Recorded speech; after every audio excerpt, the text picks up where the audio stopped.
നമസ്കാരം. കഴിഞ്ഞ കുറച്ച് നാളുകളായിട്ട് അല്ലെങ്കിൽ കുറച്ച് ദിവസങ്ങളായിട്ട് നമ്മുടെ മുഖ്യധാരാ മാധ്യമങ്ങളും സോഷ്യൽ നെറ്റ്വർക്ക് പ്ലാറ്റ്ഫോമുകളൊക്കെ ചർച്ച ചെയ്യുന്ന ഏക സബ്ജക്റ്റ് എന്ന് പറയുന്നത് രണ്ട് വ്യക്തികളുമായി ബന്ധപ്പെട്ടിട്ടാണ്. ഒന്ന് ബോബി ചെമ്മണ്ണൂരും രണ്ടാമത് ഹണി റോസും. ബോബി ചെമ്മണ്ണൂർ എന്ന് തന്നെയാണ് ഞാൻ എപ്പോഴും പറയാറുള്ളത്, ഇപ്പോഴും അങ്ങനെ തന്നെ പറയുന്നു. അതിന്റെ ചുരുക്കപ്പേര് വിളിക്കാൻ ആഗ്രഹമുള്ളവർക്ക് അത് വിളിക്കാം.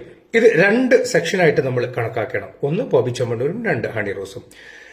ബോബി ചെമ്മണ്ണൂർ ഈ അടുത്ത കാലത്ത് അദ്ദേഹം നടത്തിയിട്ടുള്ള ഏതൊരു ഇന്റർവ്യൂസ് ആയാലും ശരി, അദ്ദേഹം സംസാരിക്കാൻ വേണ്ടി വാ തുറക്കുന്ന ഏതൊരു രംഗത്തും അദ്ദേഹം പ്രയോഗിക്കുന്ന പതിവായ ഒരു ശൈലിയുണ്ട്.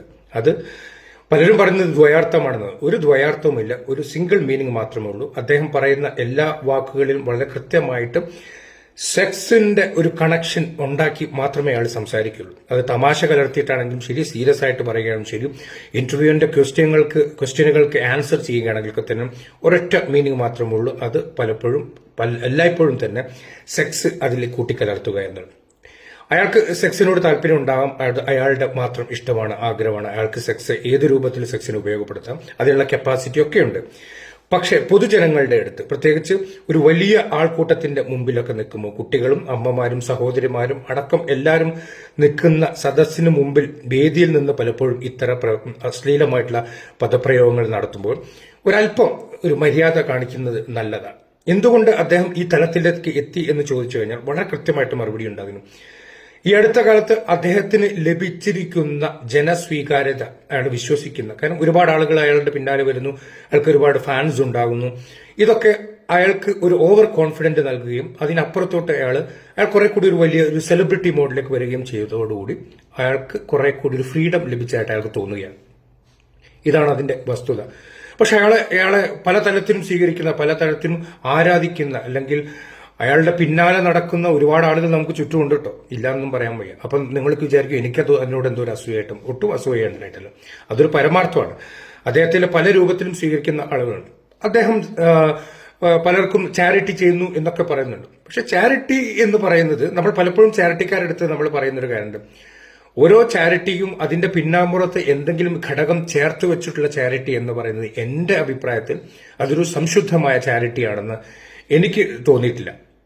എനിക്കറിയാവുന്ന ഒരുപാട് പേരുണ്ട് ചാരിറ്റി. നമ്മളൊന്നും അത്ര വലിയ ചാരിറ്റി ചെയ്യുന്ന ആളുകളൊന്നുമല്ല, അതിനുള്ള കപ്പാസിറ്റി ഇല്ല, ഉള്ളതിനനുസരിച്ച് ചെയ്യും. അത് നമ്മൾ തികച്ചും വ്യക്തിപരമായിട്ടുള്ള കാര്യങ്ങളാണ്. അല്ലാതെ നിങ്ങളൊന്നും ചെയ്യുന്നില്ല, ചെയ്യുന്ന ആളെ നിങ്ങൾ വിമർശിക്കുന്നു എന്നുള്ള തലത്തിലാരും മറുപടി ചിന്തിച്ചേക്കണ്ട.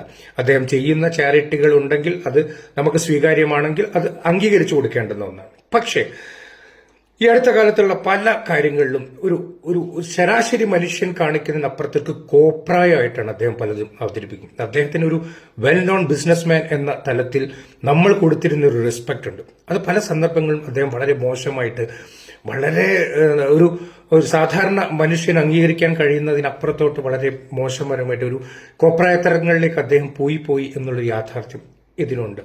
എന്തായാലും അതിന് ഒരു തിരിച്ചറിവ് ഉണ്ടാകാനുള്ള അവസരമായിട്ട് അത് അദ്ദേഹം മനസ്സിലാക്കട്ടെ, അത് ഉണ്ടാവട്ടെ. രണ്ടാമത്തെ ഹണി റോസ് എന്ന അഭിനേത്രി മലയാളത്തിന് അത്ര പ്രത്യേകിച്ചൊരു വലിയ അഭിനയ സാധ്യതകളുള്ള കഥാപാത്രങ്ങൾ സമ്മാനിച്ചിട്ടുള്ള ഒരു അഭിനേത്രി ഒന്നല്ല. ഒരു ശരാശരി അഭിനേത്രി എന്ന് പറയാവുന്നതിനപ്പുറത്തോട്ട് ഒരു വലിയ കഥാപാത്രങ്ങൾ മഞ്ജുവാരിനെ കുറിച്ച് പോലെയോ, അല്ലെങ്കിൽ മീര ജാസ്മിനെ പോലെയോ, അല്ലെങ്കിൽ കാവ്യ മാധവനെ പോലെയോ, മറ്റാരെങ്കിലും പോലെ ഒരു മികച്ച കഥാപാത്രങ്ങൾ ലഭിക്കുകയോ, അല്ലെങ്കിൽ അത്ര വലിയ കഥാപാത്രം നമ്മുടെ എല്ലാം മനസ്സിൽ തങ്ങി നിൽക്കുന്ന കഥാപാത്രങ്ങൾ സമ്മാനിക്കുകയോ ചെയ്തിട്ടുള്ള ഒരു അഭിനേത്രിയൊന്നും അല്ല. പക്ഷെ അവർ ഈ അടുത്ത കാലത്തായിട്ട് വല്ലാതെ ശ്രദ്ധിക്കപ്പെട്ടു. അവർ ഒരു വലിയ കോളിളക്കം ഉണ്ടാക്കിയിട്ടുള്ള സിനിമ ചെയ്തിട്ട് അതിൽ നിന്നും ആകർഷണീയമായിട്ട് വന്നതൊന്നും അല്ല. വളരെ കൃത്യമായിട്ടൊരു ഘടകമുണ്ട്. നമ്മൾ സദാചാരം പറയുന്ന മലയാളികൾ, ഞാൻ ലൈവായിട്ട് കണ്ട കുറെ ഇനാഗുറൽ ഫംഗ്ഷൻ ഞാൻ കണ്ടു.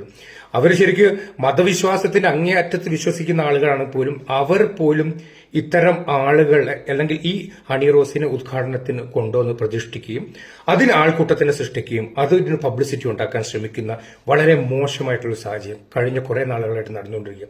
അതിൽ ഇന്ന ആളുകൾ, ഇന്ന കമ്പനികൾ, ഇന്ന സ്ഥാപനങ്ങൾ, ഇന്ന് ഒന്നുമില്ല, അവരൊക്കെ മാക്സിമം ഉപയോഗപ്പെടുത്തുകയാണ്.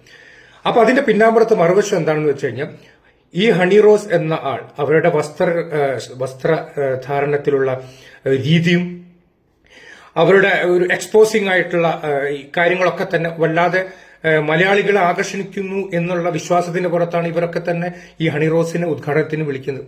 ഒരു വലിയ പരിധിവരെ അത് സത്യവുമാണ്. ഹണി റോസ് ഉണ്ടെങ്കിൽ ആൾക്കൂട്ടം സൃഷ്ടിക്കപ്പെടുന്നു എന്നുള്ളൊരു വലിയൊരു ധാരണയും ശരിയായ ധാരണ നിലനിൽക്കുന്നു എന്നുള്ളതാണ് യാഥാർത്ഥ്യം. അതുകൊണ്ട് തന്നെ ഹണി റോസ് പലപ്പോഴും പലതരത്തിൽ ഒരു സാധാരണക്ക് അപ്പുറത്തിട്ട് ഒരുപാട് വൾഗറായിട്ട് പല പരിപാടികൾക്കും വന്ന് നമ്മൾ കണ്ടിട്ടുണ്ട്.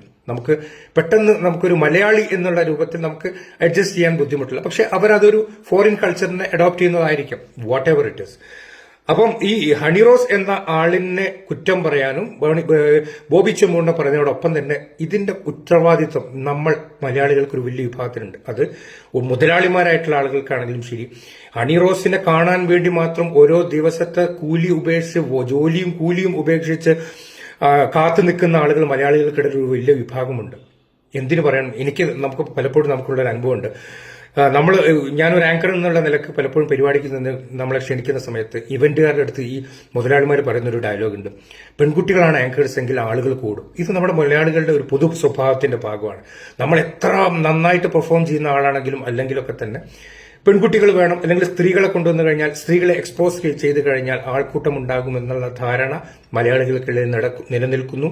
അതൊരു വലിയ ശരിയായ ധാരണയാണ്. ആ ധാരണയുടെ പുറത്താണ് ഈ ഹണി റോസ് എന്ന ഈ അഭിനേത്രി ഇത്രയധികം എക്സ്പോസ് ചെയ്യും, ഇത്രയധികം ശ്രദ്ധിക്കപ്പെട്ടു. എന്തായാലും ബോബി ചെമ്മണ്ണൂർ എന്ന വ്യവസായി ഹണി റോസിനോടെന്നല്ല ഒരു സ്ത്രീയോടും അല്ലെങ്കിൽ ഒരു പൊതുസമൂഹത്തിന് മുമ്പിലും ഒരു പരിധിക്കപ്പുറത്തോട്ട് ഇത്തരം കാര്യങ്ങളിൽ ഇടപെടുന്നതിൽ വളരെ ശ്രദ്ധ ചെലുത്തേണ്ടിയിരിക്കുന്നു. ഒപ്പം തന്നെ ഹണി റോസ് ഈ പറഞ്ഞതുപോലെ മലയാളികളാണ്, നമ്മളുടെ ഒരു പൊതുബോധമുണ്ട്, അതിനൊക്കെ ഒരു അനുസൃതമായിട്ട് കുറെ കൂടി നന്നാവുന്നത് ശരിയാവുമെന്ന് എനിക്ക് തോന്നി. ഇത് എന്റെ വ്യക്തിപരമായ അഭിപ്രായം മാത്രമാണ്.